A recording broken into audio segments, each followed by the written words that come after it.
Hello friends, welcome to another session of biochemistry.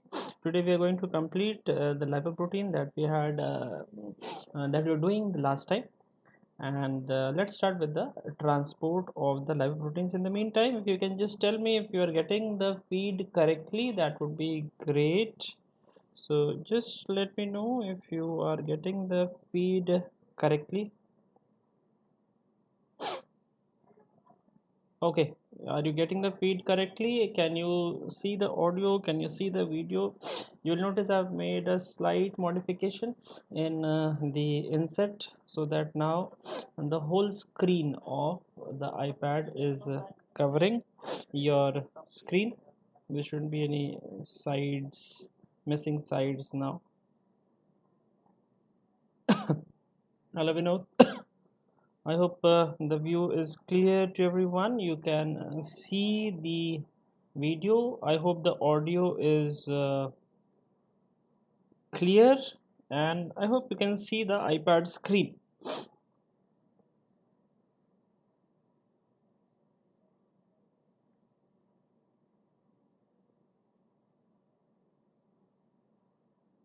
Okay, great. That's good. That's good. So we try to make it more like what you see in those apps, the Marrow and PrepLadder apps, so that you don't feel like you're missing out something. Believe me, the content that you're getting here is much better than what you would get here. You don't want lectures to go on and continuously and not ending, and we need to utilize our time properly. We have limited amount of time, so endless amount of lectures are not very useful.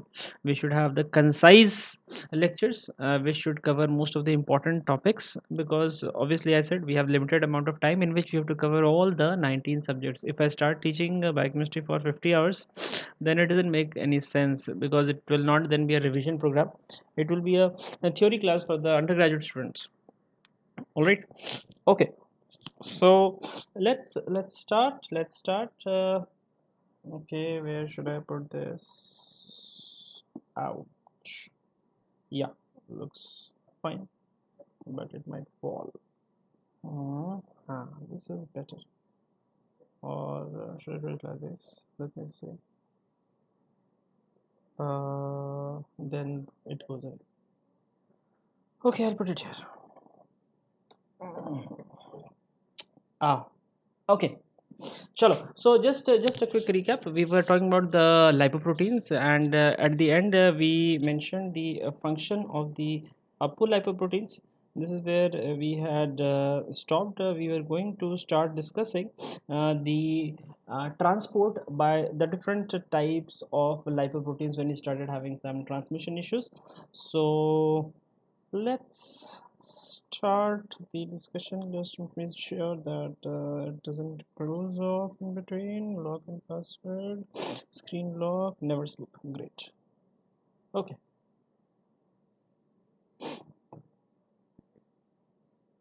Okay, so just a recap. At the end, we're talking about the functions of lipoproteins. I had told you that the lipoproteins can work as the activators or the cofactors. They can work as inhibitors, and in addition to that, they can work as the ligands for the receptors. They can work as ligands for the receptors. And now we're going to talk about the transport of the lipids by the different apolipoproteins. The transport of lipids by the different apolipoproteins. Okay, so starting with the chylomicrons. Chylomicrons is the first one that we're going to talk about. Now, we had made the table where we had seen the chylomicrons are basically transporting the dietary triacylglycerol, which is the exogenous triacylglycerol. So, the dietary triacylglycerol you can see here, it is digested by the small intestine.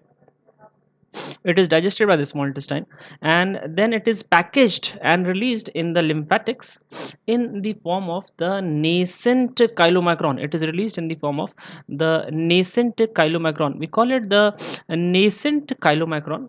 We call it the nascent chylomicron because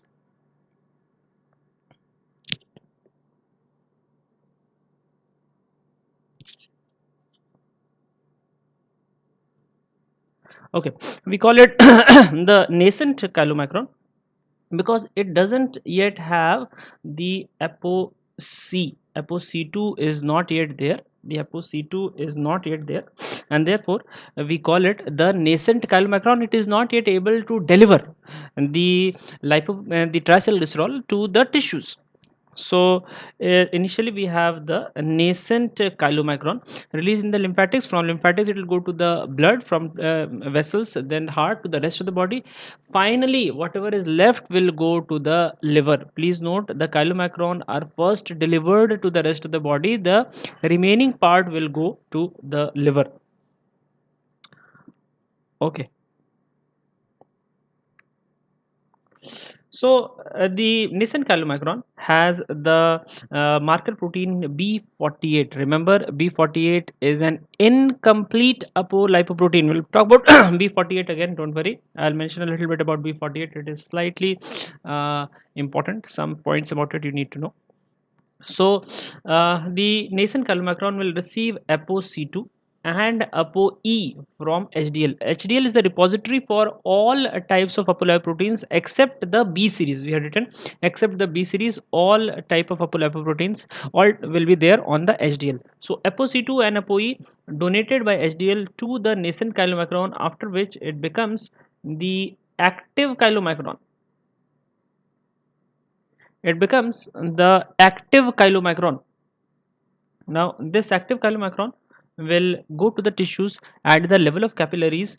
The ApoC2 will activate the lipoprotein lipase. We written the ApoC2 is the activator or cofactor for the lipoprotein lipase.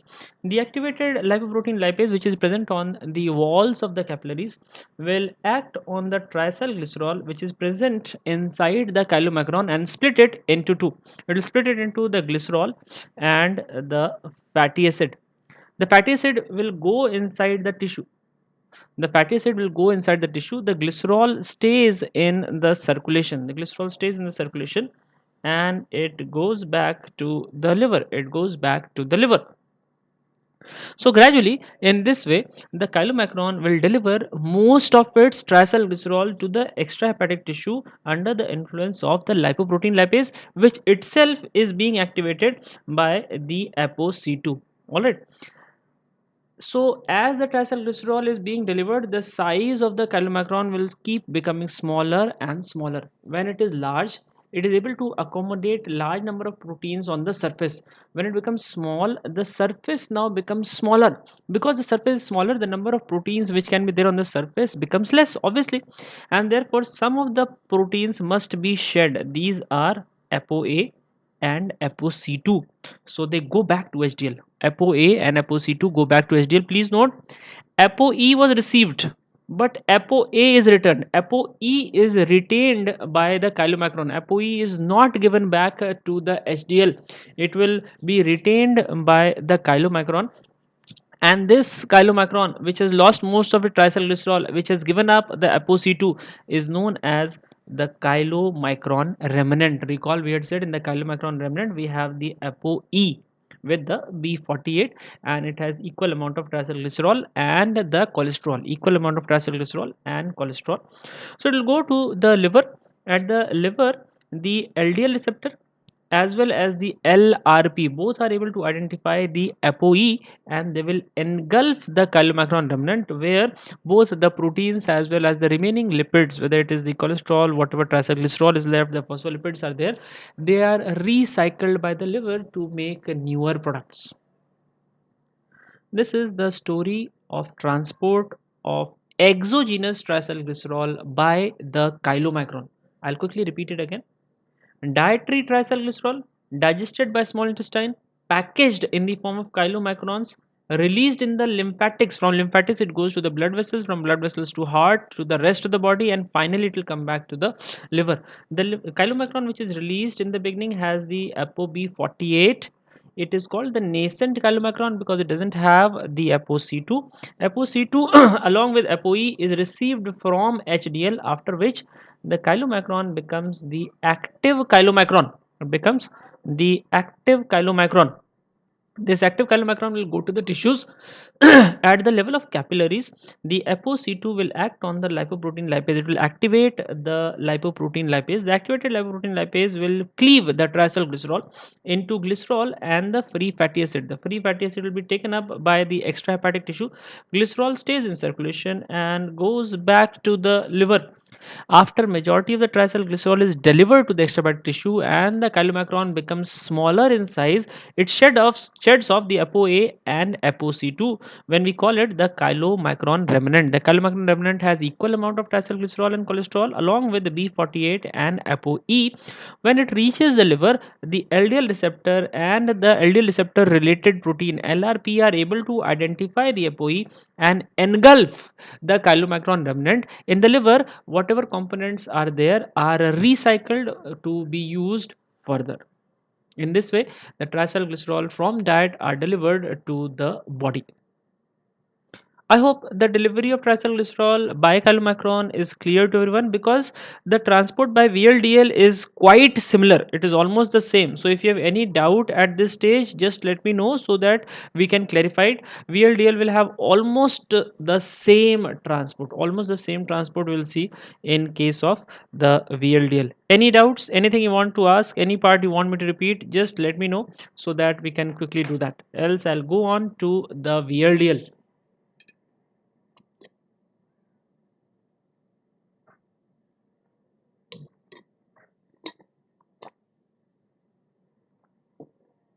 Thank you.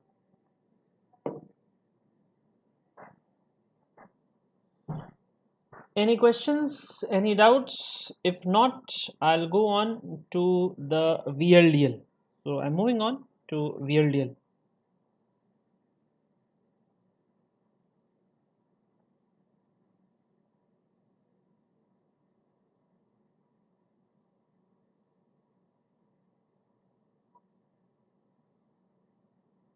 Okay, great.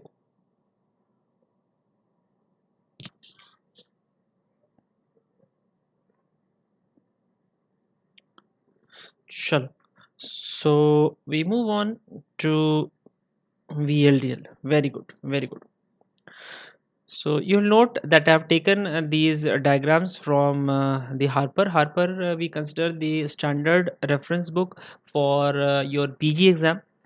Obviously, there are higher books which we use in case of conflict, but generally your first point of reference should be the Harper's, preferably the latest edition. Preferably the latest edition, but one edition older will also do. Major changes are not there between two editions, so one edition older is acceptable, but try to use the latest edition.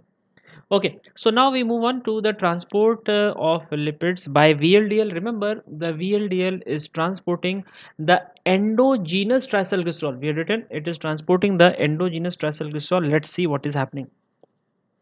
The liver will package the fatty acid which are being synthesized. We had said that the liver is one of the primary sites for lipogenesis, if you recall, fatty acid synthesis as well as the esterification. So fatty acid are synthesized and they are packaged in the form of the triacylglycerol into the VLDL. In this case, we have the ApoB100 in the chylomicron. We had the ApoB48 in VLDL. We have the ApoB100. Okay, so we get the nascent VLDL. We call it nascent VLDL because it has types of ApoC, but these are ApoC1 and ApoC3. ApoC2 is still not there. So the VLDL which is released by the liver is not ready to deliver the triacylglycerol to the tissues. This is just to ensure that the triacylglycerol is not used up in the liver itself. It will gain the ApoC2 in circulation. When it goes to the circulation, there it will get the ApoC2 as well as ApoE from HDL. Once ApoC2 is received by the nascent VLDL, it will become the active VLDL, just like we have the active chylomicron. It will become the active VLDL. Okay, now that we have the active VLDL with the ApoC2 and it reaches the circulation at the capillary level, on the capillary walls where we have the lipoprotein lipase, it will be activated by the ApoC2. The activated lipoprotein lipase will now act on the triacylglycerol of VLDL just like it was acting on the triacylglycerol of the chylomicron. As a result, the triacylglycerol will be split into the glycerol and the free fatty acid. The free fatty acid is taken up by the extrahepatic tissue, just like previously it is taken up by the extrahepatic tissue, and the glycerol will stay in the circulation and go back to liver. It will stay in the circulation and go back to liver. So same thing will happen, that VLDL is big in size, and gradually when the triglycerol is lost, will start becoming smaller in size, so that some of the proteins from the top have to be released. These are commonly commonly ApoC2. The ApoC2 is released, which goes back to the HDL. It goes back to the HDL, and now what we are left with is called the VLDL remnant, also known as IDL. Please note it has the ApoB100 and ApoE. उसके अंदर नहीं है, थैली में देख लो, थैली में देख लो.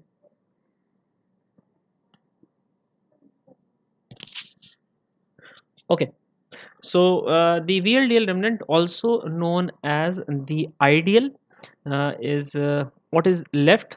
This ideal can reach the liver.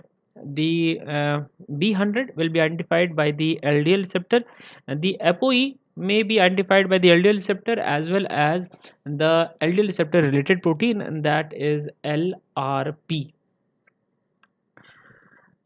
Sometimes the VLDL loses a lot of triglycerol, so that it becomes very small. When it becomes very small, it is not possible to maintain multiple proteins on the surface, so it has to take a decision. It can hold only one protein, so the one protein which is retained is B100, because it is traversing the membrane.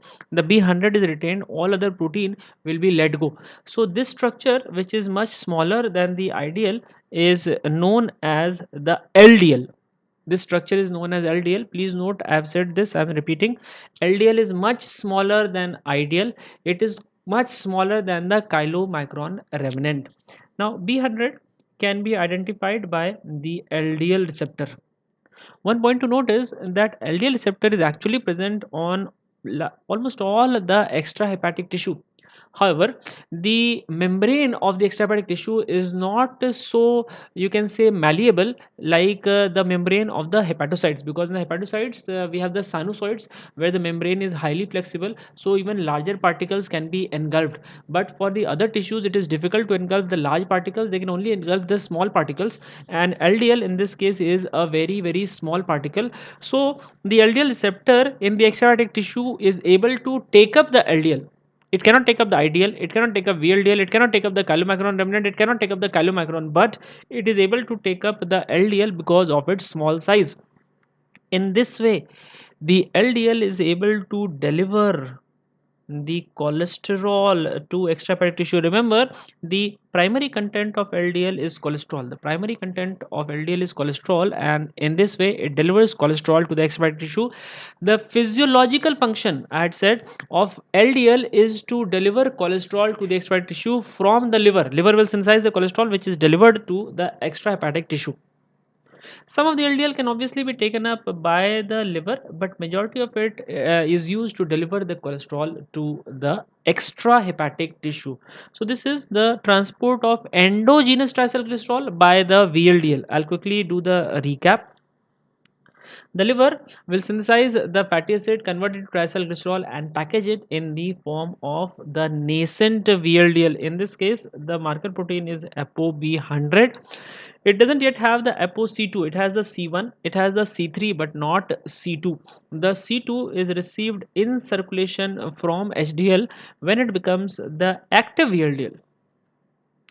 So this active VLDL in the circulation goes to the tissues at the level of capillaries. The ApoC2 will activate the lipoprotein lipase. The activated lipoprotein lipase will act on the triacylglycerol, which is cleaved into the glycerol and the free fatty acid. The free fatty acid is taken up by the extrahepatic tissue. Glycerol stays in circulation, goes to the liver.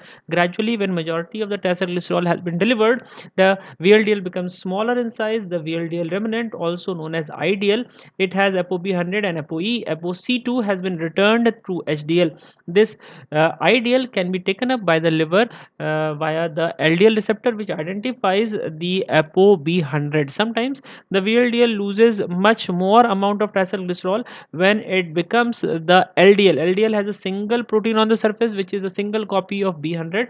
The LDL is very small, therefore it can also be taken up by the extrahepatic tissue via the LDL receptor. A small amount is taken up by the liver.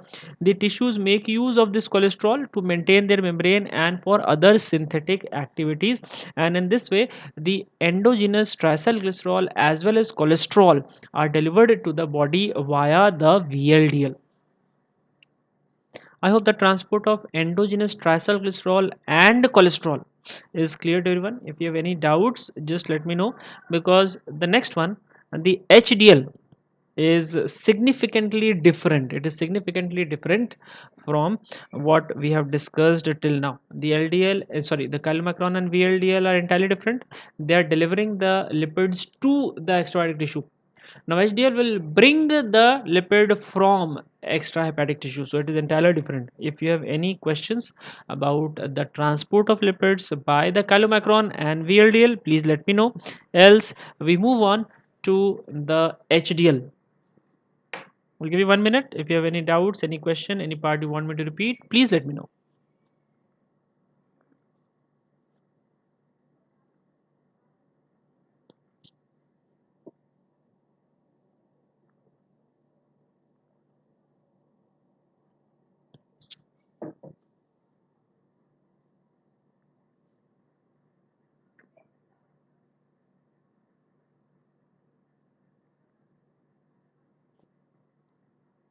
Okay, so if there are no questions, I think we'll move on to the HDL. Let's see what is happening during the transport of lipids by the HDL. So next one that we're going to see is the HDL.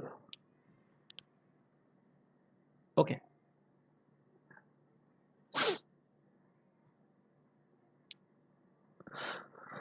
let's talk about HDL. Now, as you remember, the HDL is responsible for reverse cholesterol transport. It is responsible for the reverse cholesterol transport. First point to note, the HDL is synthesized by liver as well as small intestine. We have written the HDL is synthesized by liver and small intestine. Alright, and initially the HDL that is formed is the discoidal HDL. That HDL which is formed is the discoidal HDL.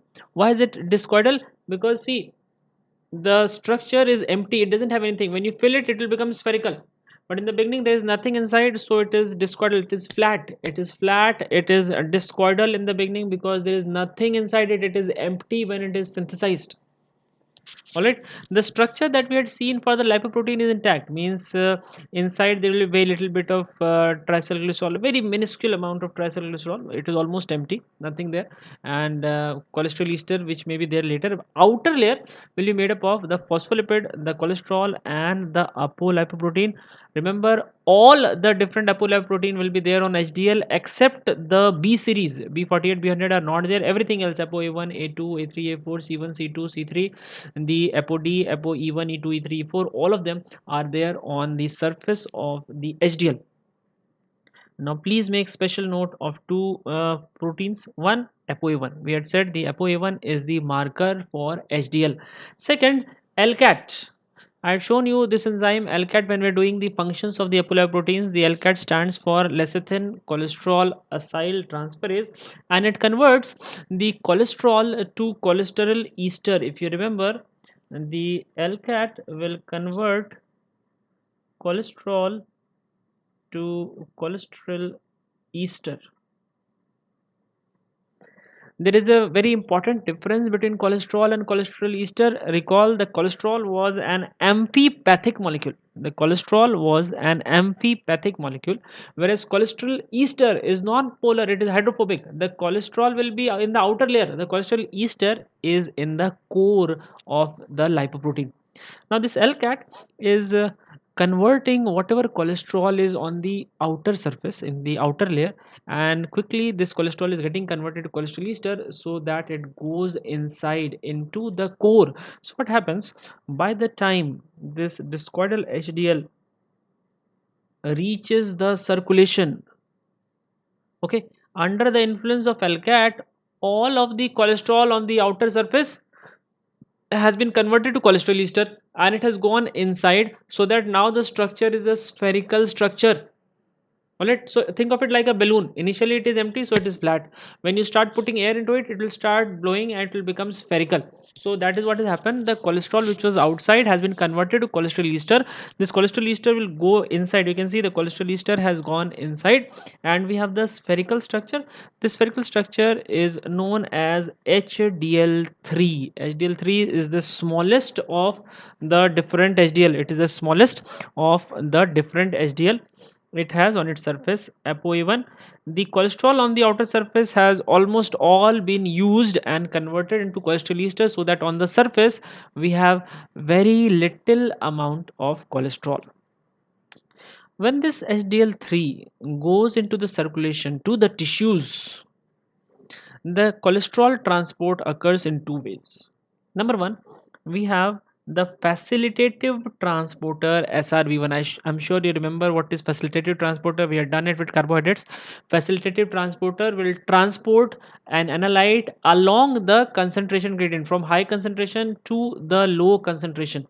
Now in this case, the concentration on the surface of HDL for cholesterol is extremely low. All the cholesterol has been used up. It has gone to the core. So whenever it passes to the tissues take a look at the HDL3 and they say, oh, he's so poor, he doesn't have any cholesterol, give him some cholesterol. So the SRB1 will transfer some cholesterol from the tissues to the HDL3 along the concentration gradient. So wherever there is more cholesterol, more of it will be transferred to the HDL3. If there is less cholesterol, less of it will be taken up by the HDL3. Whatever cholesterol comes is again converted to cholesterol ester and goes inside. So you can compare this scenario to that of some people you might have seen on the roads. They do what is known as begging, and they have a very good collection of money, but still they'll go on the road to beg because they will show you that they're very poor, and they will make use of your compassion and take that money. So the same thing is being done by HDL3. It will tell the tissues, oh, I'm very poor, I don't have any cholesterol, give me your cholesterol, give me your cholesterol. It will take all the cholesterol from the tissues and package it inside in the form of cholesterol ester by the action of the LCAT. This is what happens when the SRB1 is acting. Then we have the ABCA1 and ABCG1. Now ABCA1 and ABCG1 are very important proteins. They are active transporters. They are active transporters of cholesterol, and their target is the ApoA1. So whenever they will see ApoA1, they will transfer some cholesterol to that component. Okay, so they will keep looking for ApoA1. Okay, there is ApoA1, throw some cholesterol on him. So like that they will keep transferring the cholesterol. Whenever HDL3 crosses the tissues and ABCA1 and ABCG1 are there, remember this is a transport of active transport. It doesn't depend on the concentration gradient. So after a lot of cholesterol has been taken up by the HDL3, at that point further take up of cholesterol can be done under the influence of ABCA1 and ABCG1. So by the action of LCAT, whatever cholesterol has been received by the HDL3 goes to the core, and the core keeps becoming larger and larger. So after some time, this HDL3 becomes quite large, and this larger particle is called HDL2. Obviously, it is not visible in the screen that HDL2 is much larger than HDL3. Remember, HDL2 is much larger than HDL3. Here I'd like to tell you that physiologically HDL1 cannot be formed because HDL1 is grossly laden with cholesterol ester, and it can only be seen in force fed animals. When we give force feeding to the animals, lot of fatty diet we are giving to the animals by Ryle's tube, only then the HDL1 is formed, only in experimental animals. Physiologically it is very difficult to find HDL1 in the body. Okay, so this HDL2 now through circulation reaches the liver, where two possible fates can occur. Two possible fates can occur. What are those two possible fates? Number one, it reaches the liver, where it is acted upon by the extrahepatic tissue. Sorry, it is acted upon by the hepatic lipase and the endothelial lipase. The hepatic lipase and endothelial lipase will act on the cholesterol ester, just like we had the lipoprotein lipase acting on the triglycerol. The hepatic lipase and endothelial lipase will act on the cholesterol ester and split it back into the cholesterol and the fatty acid. It will split the cholesterol ester into cholesterol and the fatty acid. Immediately this cholesterol will come to the surface.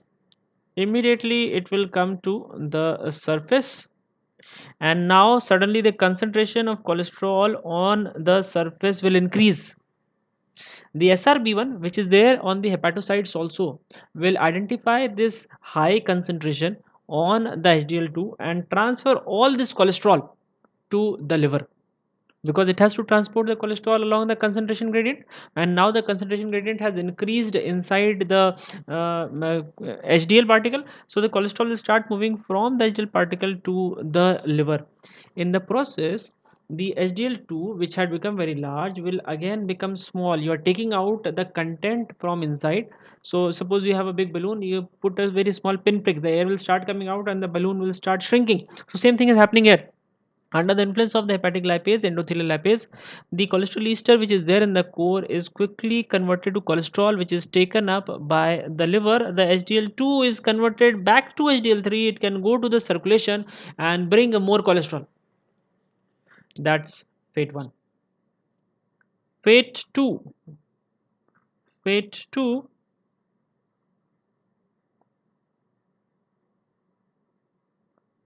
Fate 2. Now there is the HDL receptor, which is not shown in the diagram, on the surface of the hepatocytes. Recall we had said ApoA1 is the ligand for HDL receptor. So the HDL receptor is waiting for the HDL to come. So as soon as it sees the ApoA1, it will open its arms. Oh, my son has come. Come home. So it will open the gates, and the whole of HDL2 is engulfed inside the hepatocytes by the HDL receptor. The HDL receptor will identify the ApoA1 and it will engulf the whole of HDL2, where the components will be recycled, and maybe as per need they will be repackaged and released again. Okay. So HDL2 has two possible fates. Either it gets converted to HDL3, or it can be engulfed by the hepatocytes. Please note, during the conversion of HDL2 to HDL3, sometimes few of the ApoA1 may get dislodged from the surface. They can be dislodged and they come into the blood. Two possible fates for this ApoA1: either it is metabolized by the kidney and excreted, or it ties up with some of the phospholipid and cholesterol. This structure is known as pre-beta HDL. In the course of time, when it takes up more and more of the phospholipid and cholesterol, and even LCAT gets associated, the pre-beta HDL will get converted first to discoidal HDL and then to HDL3. But the pre-beta HDL phase is very, very important. Why? The pre-beta HDL is the most anti-atherogenic particle. It is the most anti-atherogenic particle, and therefore when it goes to the tissues, it is able to take up a very large amount of cholesterol from the tissues. So keep in mind, the most antiatherogenic particle is the pre-beta HDL, which is formed from the dislodged ApoA1. It is formed from the dislodged ApoA1. Okay, I'll quickly recap what we have discussed till now. The HDL is synthesized by both small intestine and liver. The newly synthesized HDL is the discoidal HDL. It doesn't have any content. It has the cholesterol, the phospholipid on the surface.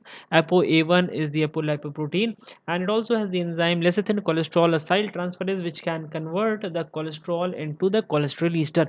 As soon as the discordant HDL is formed, the alkate starts acting on the cholesterol which is on the surface, and this cholesterol is quickly converted into the cholesterol ester, which rapidly goes into the core of the lipoprotein. Result, by the time the discordant HDL reaches the circulation, it has been converted to HDL3, where all the cholesterol from the surface has been converted to cholesterol ester and shifted into the core. The HDL3 in the circulation takes up cholesterol from the tissues with the help of SRB1, which is a facilitative transporter, and ABCA1 and G1, which are active transporter directed towards the ApoA1. In the process, the HDL3 gradually becomes larger and larger, so that now it is known as the HDL2. HDL2 reaches the liver, where it has two possible fates. Either it is acted upon by the hepatic lipase and endothelial lipase. The cholesterol ester is converted back to cholesterol, taken up by the liver, and HDL2 is converted back to HDL3, goes back to the circulation to bring more of the cholesterol. Alternately, the ApoA1 receptor ligand is identified by the HDL receptor on the hepatocytes. The whole of HDL2 is engulfed. The components are recycled by the liver for other compounds. ApoA1 sometimes gets dislodged during the conversion of HDL2 to HDL3. This ApoA1 may either be metabolized by the kidney and excreted, or it can get associated with the phospholipid and cholesterol to initially form the pre-beta HDL and later to the discordant HDL and the HDL3. The pre-beta HDL is the most anti-atherogenic particle in the circulation. It is able to take up very large amount of cholesterol from the extrahepatic tissue. So this is the reverse cholesterol transport. Anything you want to ask? There any question that you want to ask about the transport of the lipids by the chylomicron, the VLDL, or the HDL? Remember, the chylomicron will transport the exogenous triglycerol from the diet to the rest of the body. The VLDL will transport the endogenous triglycerol as well as cholesterol from liver to the rest of the body. The cholesterol is delivered by the LDL. HDL does the reverse cholesterol transport. Will take up the excess cholesterol from the tissues back to the liver. Any questions so far? Any part which is not clear? Any part you want me to repeat? Please note, in the lipids, the most important topic is the lipoproteins. A part of it we did yesterday. The second part, that is transport, we are doing today. So make sure you are very clear about the topic lipoprotein. The most important topic in the lipids is the lipoprotein.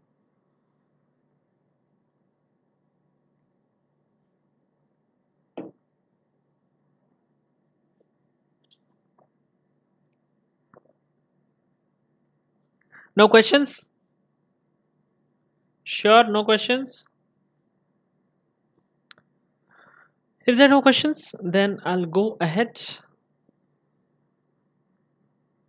a little bit about the lipoprotein lipase that we have talked about so much. The lipoprotein lipase, I repeatedly said, is attached to the endothelium of the capillary wall.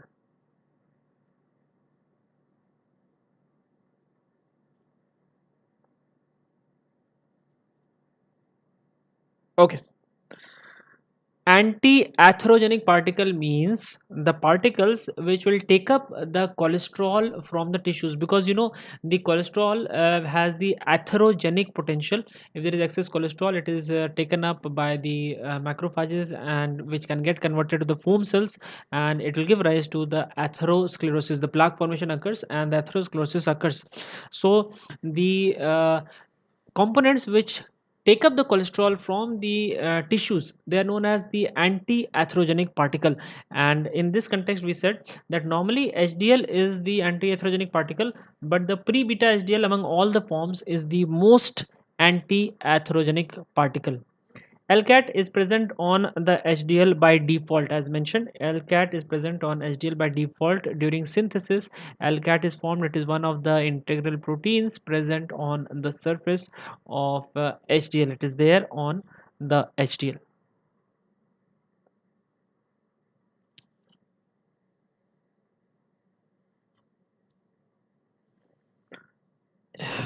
Any other question?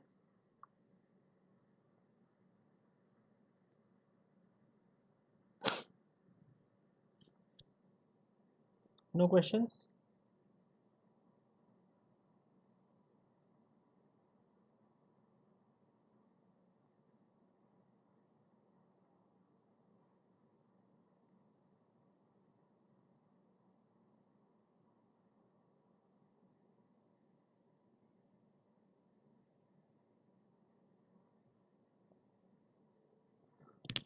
Okay, let's come back to the lipoprotein lipase. Lipoprotein lipase is anchored to the endothelium of capillaries, endothelium of the capillaries by the proteoglycan chains of heparan sulfate. Heparan sulfate is anchoring the lipoprotein lipase to the endothelium. There are some tissues where larger amount of lipoprotein lipase is there, and these tissues will therefore use up more of the fatty acid. Heart loves free fatty acid. If you give it both glucose and free fatty acid, it will prefer to make use of the free fatty acid.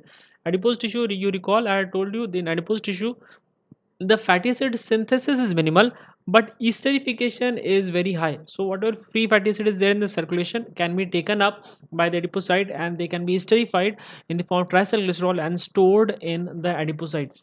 The spleen, the lung, the renal medulla, the aorta, diaphragm, and lactating mammary gland, all of these require the fatty acid for their biosynthetic activities. Therefore, some of it they will synthesize on their own, some of it they will take from the circulation, which is mobilized by the lipoprotein lipase from the triacylglycerol present in the chylomicron as well as the VLDL.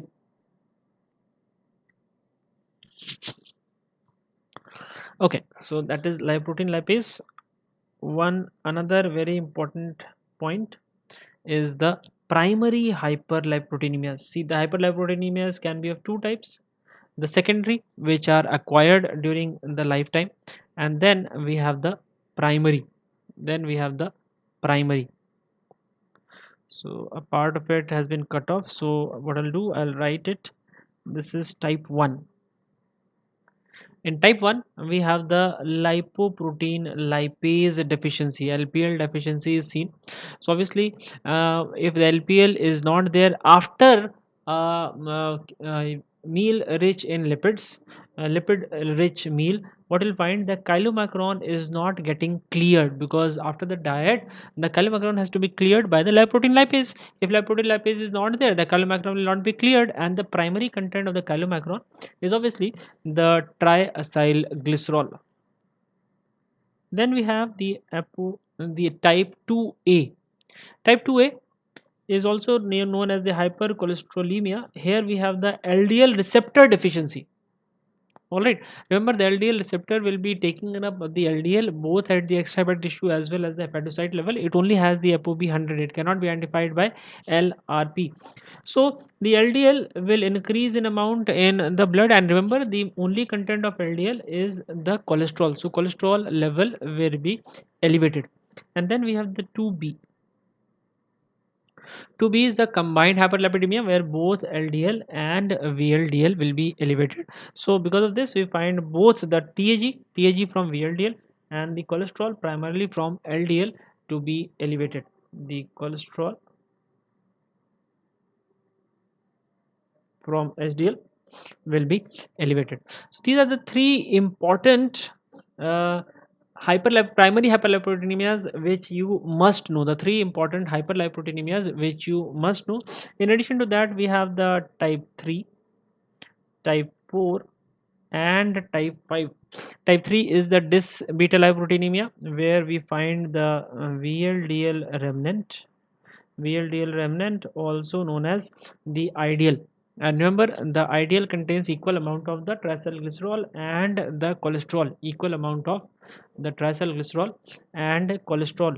The type 4 is the hypertriglyceridemia, where VLDL is elevated. VLDL will contain the triacylglycerol. And the mixed hyperlipidemia, where both VLDL and chylomicron are there, both of them are rich in the triacylglycerol. Some specific clinical presentation for the primary hyperlipoproteinemias will be discussed again when we are doing the hypertension etc. in the medicine section. So I'll not be taking up them. They will be clubbed together with the cholesterol disorders in the medicine. There we will talk about the clinical presentation. Biochemically speaking, these three are very important from exam point of view. You must remember what happens in type 1, which component is increased, what happens in type 2, which component is increased, and what happens in type 2b, which component is increased. These three are most likely to be asked. Okay, among the different types of hyperlipoproteinemia, more common is the secondary or the acquired. More common is the secondary or the acquired hyperlipoproteinemia. Okay, so that is about the primary hyperlipoproteinemias.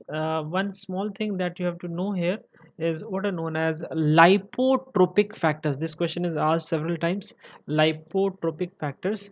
Basically, when we say lipotropic factors, you should understand these are certain substances when present in adequate amount prevent the development of fatty liver. Please note, if the fatty liver is already there because of some other reason and you give these factors, the fatty liver will not improve. It will only improve if the factor that you are giving is deficient. Alright, so they cannot cure the fatty liver, but if the fatty liver is due to the deficiency of that particular component, then the fatty liver will recover. Otherwise they will not have any effect. So they're essentially protective and they are required for the liver for various activities, and in their deficiency the triglycerol will start accumulating in the liver, giving rise to the appearance of the fatty liver. The most important lipotropic factor is choline. If you have to remember one name, you should remember choline is the most important lipotropic factor. Why? The choline will be required for the synthesis of phospholipids. Remember, phosphatidylcholine. So if choline is not there, the phosphatidylcholine will not be formed. It is required for the packaging of the VLDL. So the choline is required for formation of phospholipid, and in deficiency of the choline we will have the fatty liver.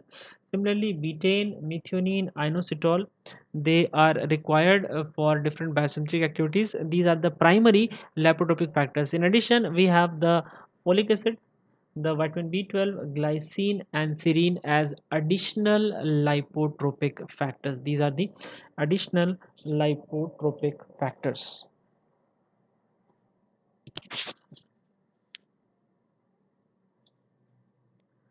Okay, so that was primarily about the lipids. That was primarily about the lipids.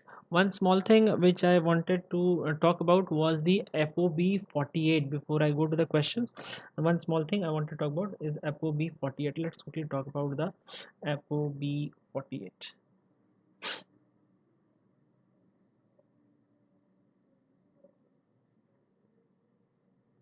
Let's add the page.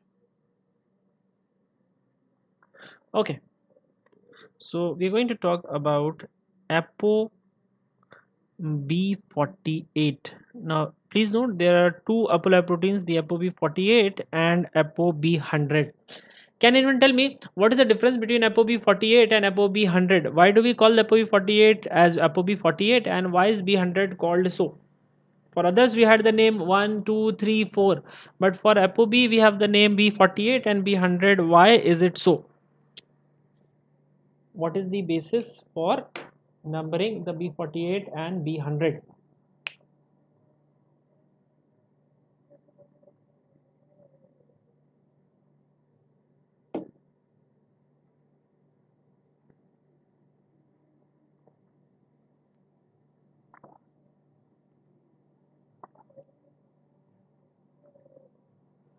Anyone? Why the names B48 and B100? Anyone can tell me what is the basis for using these terms B48 and B100? There is a lot of confusion relating the B48 and B100 because of various misprints in some standard books even, and therefore I have taken this up to clarify the point. See, we must clarify the confusing points which for which there is some controversy, so that all of you are clear about the controversial points, what to mark if these questions come. Anyone? Why B48 and why B100? Why not B1 and B2? Just like others, we had the E1 2 3 4, C1 2 3, ApoD, ApoE 1 2 3 4. Why not capacity to carry? No, capacity to carry is not the correct answer. Capacity to carry is not the correct answer. Anything else? Anything else? Anything else? I'll give you a hint.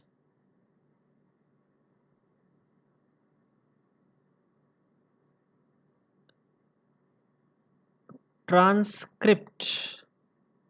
In other words, the messenger RNA in nucleus for both is same.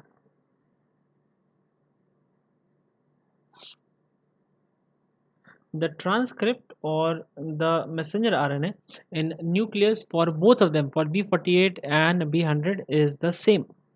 Then why B48 and B100? So what happens when this messenger RNA comes to the cytoplasm? Very good. When it comes to the cytoplasm, it undergoes what is known as RNA editing. As a result of this RNA editing, there is appearance of stop codon at approximately 48% length of messenger RNA. Result: only 48% of messenger RNA is translated in small intestine.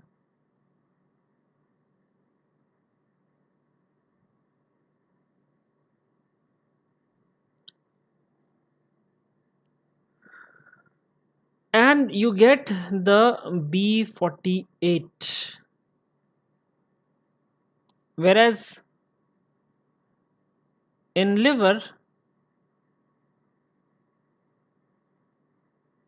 there is complete translation, that is 100%, and therefore you get the B100. So please note, the B48 and B100 denotes the percentage of the mRNA transcript which has finally been translated. The B48 and B100 denotes what percentage of the transcript has been translated. It has no relationship with the mass. In some books it is written as B48 is 48 kilodalton and B100 is 100 kilodalton. Please note that this is false. If you look at the mass of B100, it is one of the heaviest proteins in the range of 545 kilodalton. It is one of the heaviest proteins in the human body. The ApoB100 has a mass of 545 kilodalton approximately. A little bit up and down can be there. I'm not so precise about the mass. But B48, 48% transcribed. B100, 100% transcribed. Please note that this is very, very important. Large number of guides mention this incorrectly. So you should be very careful about it. Okay. So let's look at one or two questions related to the lipids, and then we'll go on to the molecular biology.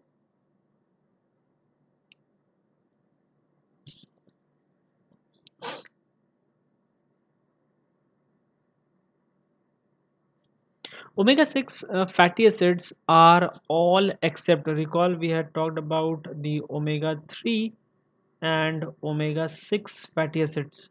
So you have to tell me which of the following belongs to the class omega 3. Which of the following belongs to the class omega 3? Quickly tell me which of the following belongs to the class omega 3. Whether it is linoleic acid, alpha linolenic acid, gamma linolenic acid, or the arachidonic acid. What is the correct answer? The linoleic acid is omega 6. Similarly, the arachidonic acid is omega 6.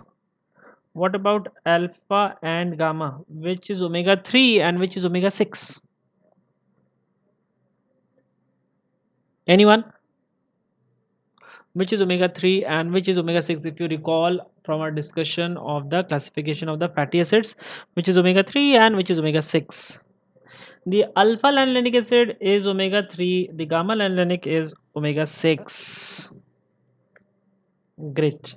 The alpha linolenic omega 3, the gamma linolenic is omega 6 fatty acid. Very good, very good. Large number of you have given the correct answer. Pooja, Abhinay, Murtaza, Dr. Yashwant, Kamarapu. Very good, very good. So the correct answer is the alpha lanolenic acid, which will also give rise to the icosapentaenoic acid EPA and the docosahexaenoic acid, the DHA. Now I'm showing you this diagram to show you the appearance of what is known as the Gaucher cell. Sorry, this is what is known as the Gaucher cell. The crumpled or wrinkled tissue paper appearance. The tissue paper, you know, is not very smooth. There are some embossments on that, and when you crumple it, that is the same appearance you will get here. The crumpled or the wrinkled tissue paper appearance. There we had mentioned some enzymes which are elevated simultaneously: the chitotriosidase, the trap, and ACE enzymes. The chitotriosidase, the trap, and ACE enzymes are elevated simultaneously. Along with what we had said, one more component which can be elevated. We had talked about the CCl18. CCl18 can also be elevated. All of these are markers for the Gaucher's disease.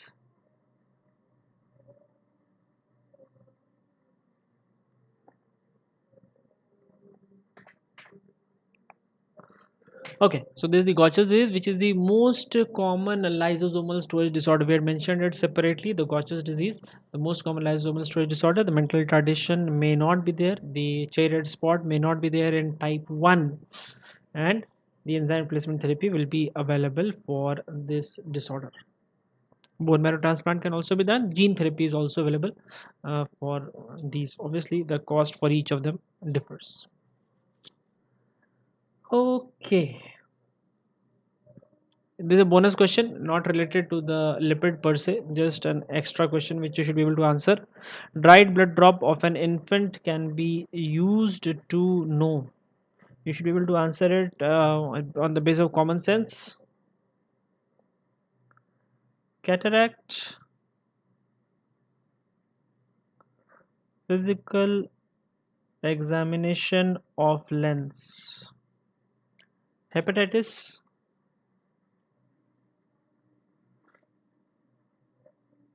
antibody estimation, or viral particles. Very good, very good, very good. The blood sugar by measurement of concentration. But the dried blood drop is used to identify two things: presence of abnormal analyte or the absence of normal analyte oblique protein. Okay, so in this case the only answer which can be given is the inborn rate of metabolism. Dried blood drop will help us to identify either abnormal analyte or the absence of a normal analyte or a protein. It cannot help us to measure the concentration of sugar. It cannot help us to identify the antibody or the viral particles. It cannot help us in the physical examination of cataract. Obviously, the correct answer is inborn error of metabolism.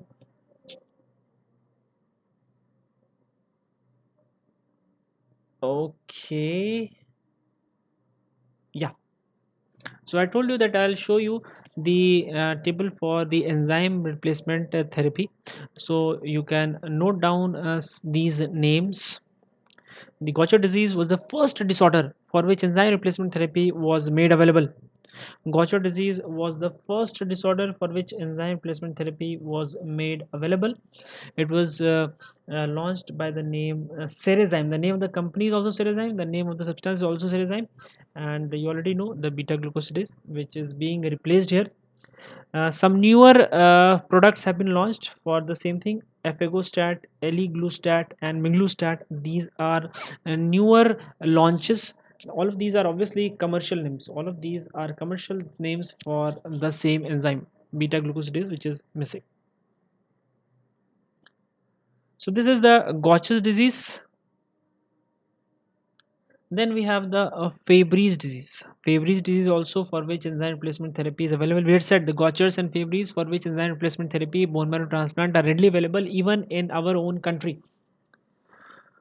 Okay, also known as the angiokeratoma corporis diffusum. Other name is the Anderson's Fabry's disease or alpha galactosidase A deficiency. The enzyme alpha galactosidase A, also known as galactidase beta. The trade name of the replacement enzyme is Fabrazyme, and it is a synthetic form. It is not extracted from you can say the genetic engineering, etc. It is a synthetic enzyme which is synthesized. The synthetic agalsidase. Pompe's disease, recall glycogen storage disorder type 2, the Pompe's disease. The defective enzyme, we had said the lysosomal glucosidase, lysosomal acid maltase is deficient. The trade name for the replacement enzymes are Lumizyme, Myozyme, Genzyme. These are the trade names of the replacement enzyme. Then MPS type 1, we said two types, 1S and even 1H. Defective enzyme was the iduronidase. The trade name for replacement enzyme is aldurazyme. The trade name for replacement enzyme is aldurazyme. So aldurazyme will be used for the Hurler syndrome, MPS type 1, and the MPS type 1S. Obviously, it can also be used for the intermediate form, the 1HS. It can also be used for the intermediate form, that is the 1HS. This is MPS type 1. Then MPS type 2, the Hunter syndrome, we had said the iduronate sulfatase is the deficient enzyme. The replacement commercial name is idursulfase. Now here, please note that is not the synthetic enzyme. This enzyme is produced by a recombinant DNA technology in a human cell culture. It is produced by the recombinant DNA technology in human cell line. It is coming from the human cell line. So this is a very important point. Which of the following enzymes used in enzyme replacement therapy is obtained from the human cell line? Your answer should be idursulfase or the enzyme for MPS type 2. The enzyme for MPS type 2 or the idursulfase is the enzyme obtained from human cell line via the recombinant DNA technology. Obtained via the recombinant DNA technology. And then we have the Moratu Lamy disease, the MPS type 6. Defective enzyme is the aryl sulfatase B. The trade name for replacement enzyme is the Naglazyme. It is produced by recombinant DNA technology but not in the human cell line. It is produced in the Chinese hamster ovary cell line. The Naglazyme is not produced in the human cell line. It is produced in the Chinese hamster ovary cell line, again by the recombinant DNA technology. Again by the recombinant DNA technology.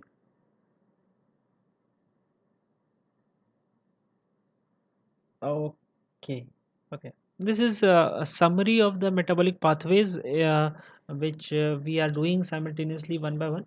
So no need to go into the detail. So now we are going to be talking a little bit about the Molecular biology, we'll come back to vitamins in the end. We'll talk about vitamins in the end. We are starting with the molecular biology. Any questions so far?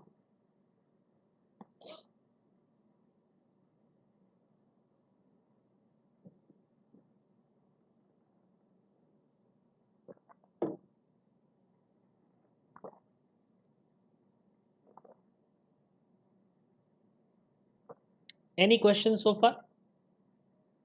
Any questions so far before we start with the molecular biology? We are going to start with the molecular biology session today. If you want, we can take a short break, a 10-minute break. You can have a cup of tea, and then we can quickly start with the molecular biology. Very short break, 5-10 minute break, and then we can start with the molecular biology. Okay, so it's 9:10. We restart at 9:20. We will restart at 9:20. All right. I'm waiting here for 2-3 minutes. If you have any doubts or question, just let me know. Else we restart at 9:20 with the molecular biology section.